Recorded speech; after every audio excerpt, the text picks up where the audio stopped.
Long before the world learned to fear power, before kings were remembered for the wars they won, there lived a prince who would be remembered for something else entirely.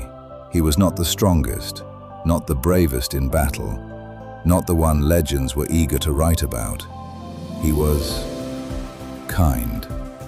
In the grand kingdom of Valerian, where golden towers touched the sky and banners danced in the wind like flames, Prince Kindhearted was born into everything: wealth, power, a throne waiting patiently for his name. But from the very beginning, he was different. While other princes trained with swords, he wandered beyond the palace gates. While others learned conquest, he learned people. He listened to the laughter of children playing in dusty streets, to the quiet struggles of farmers beneath the sun, to the weary sighs of those who had lost more than they could bear. And something inside him refused to look away. "Your Highness," the advisors would say, "a ruler must command respect." But the prince would only smile gently and ask, "Is respect taken or given?" They never answered, because in a kingdom built on power, his question was dangerous. As the years passed, whispers began to spread through the royal court. He is too soft, too gentle, too weak to rule. Even his father, the king, began to worry.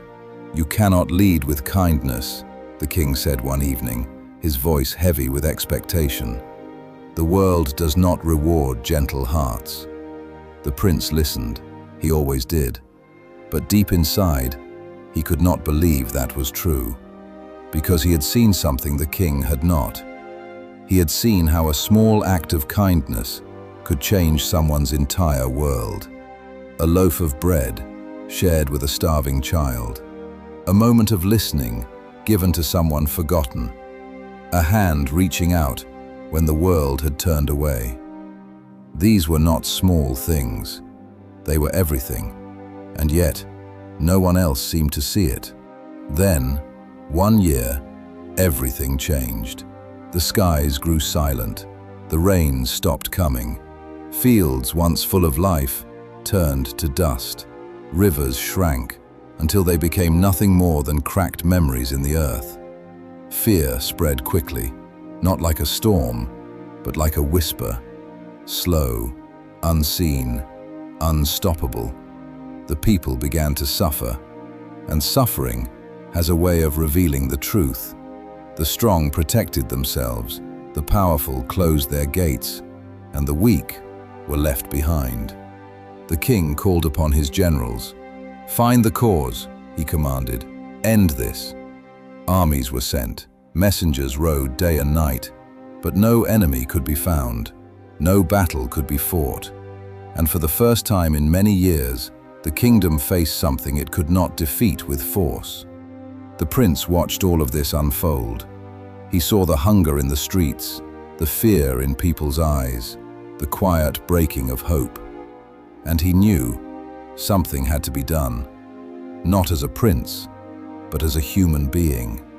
So one night, without ceremony, without permission, he left the palace, alone.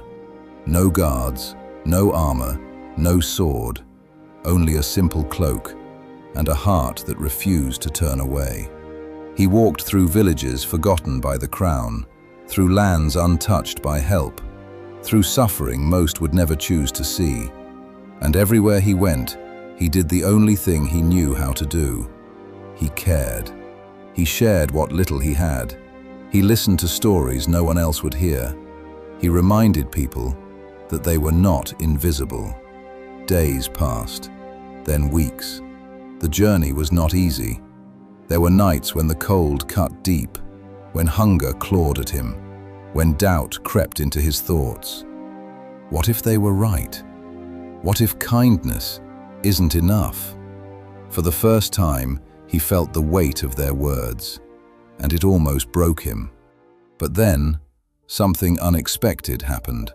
A woman he had helped someone else. A man he had listened to stood up for another.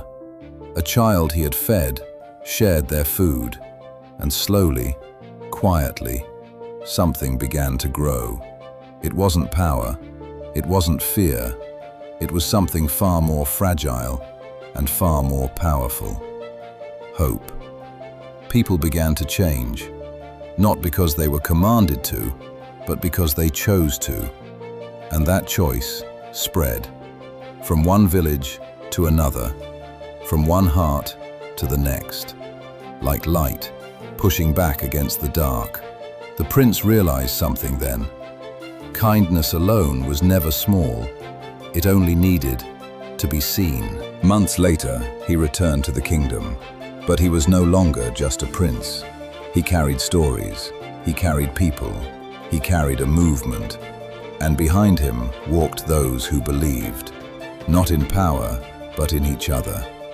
The kingdom watched in silence, not an army, not a force, but something far more powerful: unity. Where fear had once ruled, people now stood together. Where darkness had spread, light began to rise. And the famine, the silence, the despair, slowly began to fade. The king looked upon his son, not with doubt, but with understanding. "You were right," he said quietly. The prince shook his head. "No," he replied, "I was simply willing to try." And so, the kingdom changed, not through conquest, not through fear, but through something far greater: compassion. Prince Kindhearted did not become a legend because he ruled. He became a legend because he cared. And in a world that often forgets what truly matters, his story remains. A reminder that even the smallest act of kindness can echo through eternity. Like and subscribe if you want to hear more stories like this.